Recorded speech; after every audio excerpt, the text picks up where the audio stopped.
के लिए देना पड़ेगा लिखित रूप से कि मैं अपनी स्वेच्छा से लगा रहा हूं और जिला निर्वाचन अधिकारी की अनुमति के बाद ही वो लगा सकता है। उसके अनुमति के बिना अगर लगा है तो वो आदर्श आचार संहिता का उल्लंघन है। आदर्श आचार संहिता का कड़ाई से अनुपालन, जैसा कि आपने कहा कि उसका जो है सुनिश्चित किया जा रहा है, तो इसमें और कौन कौन सी चीज़ें हैं जिसको आम जनमानस या आम मतदाता यह समझ सके कि यह आचार संहिता का उल्लंघन हो रहा है और उसकी जानकारी आप तक वो दे सके? आदर्श आचार संहिता में जो भी कार्य, विकास से संबंधित जो कार्य प्रारंभ नहीं हुए थे वो प्रारंभ नहीं किए जा सकते हैं।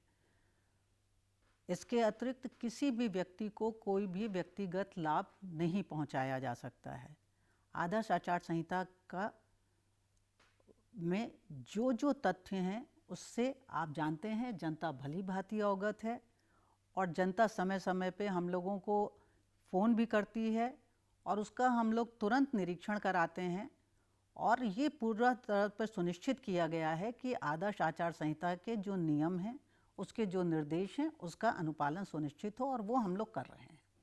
तो ये आदर्श आचार संहिता के अनुपालन के लिए जो आपके यहाँ टीम बनाई गई है, जिले स्तर पर, तहसील स्तर पर और ब्लॉक स्तर पर, क्या व्यवस्था है? ये किन किन लोगों को इसमें शामिल किया गया? आदर्श आचार संहिता के लिए हमारी जो समिति टीम है उसमें सबसे बड़ा बात एक तो फ्लाइंग स्क्वाड है, वो देखता है। उसके लिए प्रत्येक उप जिलाधिकारी, प्रत्येक क्षेत्राधिकारी, प्रत्येक थानाध्यक्ष और जिन जिन प्रत्येक शासकीय कार्यालयों के कार्यालयाध्यक्ष, ये सबके सब सुनिश्चित करते हैं कि आदर्श आचार संहिता में जो भी निर्देश दिए गए हैं उसका 100% अनुपालन हो। मतदान सुचारू ढंग से संपन्न हो सके, इसके लिए जागरूकता कार्यक्रम और प्रशासनिक व्यवस्था जिस पर आपने हमारे दर्शकों को जानकारी दी। मतदान संपन्न हो जाने के बाद एक बहुत बड़ी चिंता प्रत्याशियों को लगी होती है कि जो मतपत्र हैं, जो अब तो मतपेटिका जैसी चीज़ें नहीं रहीं, जो ईवीएम मशीन हैं, तो उसके सुरक्षा के लिए क्या व्यवस्था जो है कि? ईवीएम की सुरक्षा के लिए पूरी व्यवस्था रहती है और वो पूर्णतः सुरक्षा में रहता है।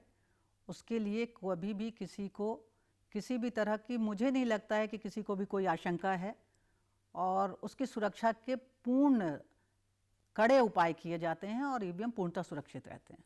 अपने यहाँ गोरखपुर जनपद में जो मतगणना की तिथि है वो क्या है? गोरखपुर जनपद में मतगणना की तिथि, पूरे उत्तर प्रदेश में मतगणना की तिथि 11 मार्च। मैडम, पोस्टल बैलेट की बात कही गई है जी।